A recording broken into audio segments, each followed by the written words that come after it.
Assalamualaikum warahmatullahi wabarakatuh. Saya Kutia Kudrotin dari Ekonomi Syariah 4. Di sini saya akan menanggapi video dari Bapak Abdul Wadud tentang pendapatan nasional. Nah, pendapatan nasional di sini adalah nilai total output akhir suatu negara dari semua barang dan jasa yang diproduksi dalam jangka 1 tahun.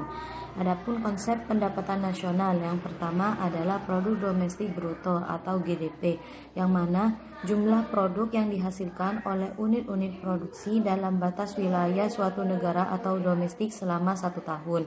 Yang kedua adalah produk nasional bruto atau GNP, yaitu nilai produk yang dihasilkan oleh penduduk suatu negara atau nasional dalam 1 tahun, termasuk yang dihasilkan oleh negara tersebut di luar negeri.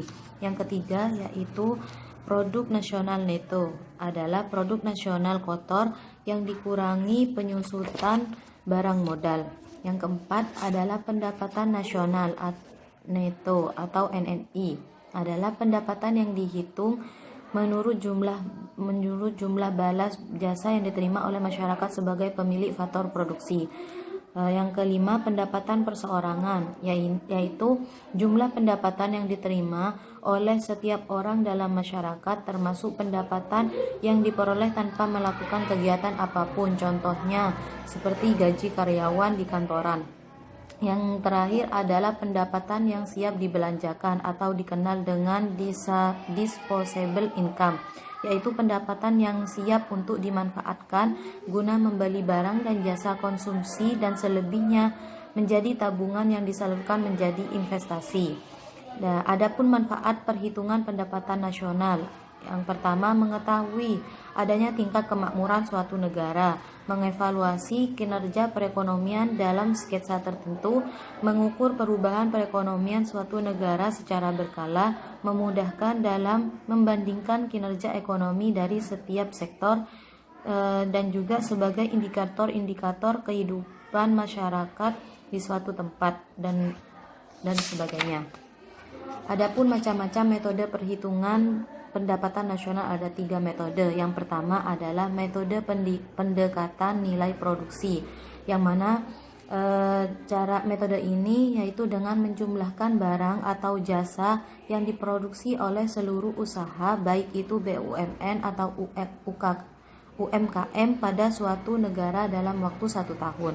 Yang kedua yaitu metode pendekatan pendapatan.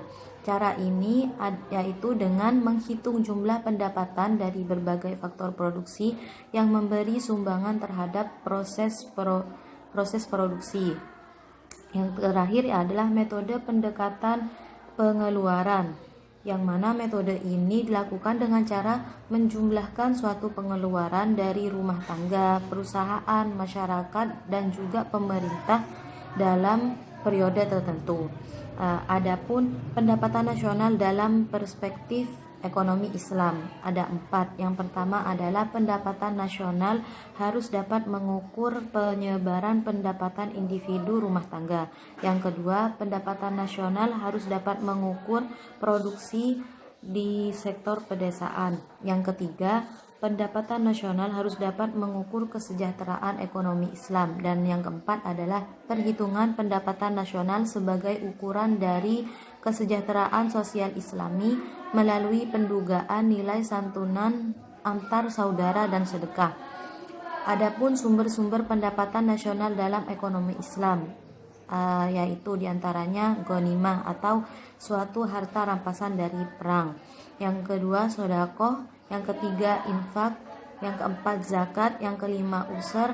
Yang keenam, jizyah. Yang ketujuh, kharaj. Yang kedelapan, pajak tambang dan harta karun. Dan yang terakhir adalah wakaf. Mungkin hanya itu yang bisa saya sampaikan, kurang lebihnya mohon maaf. Syukran. Wassalamualaikum warahmatullahi wabarakatuh.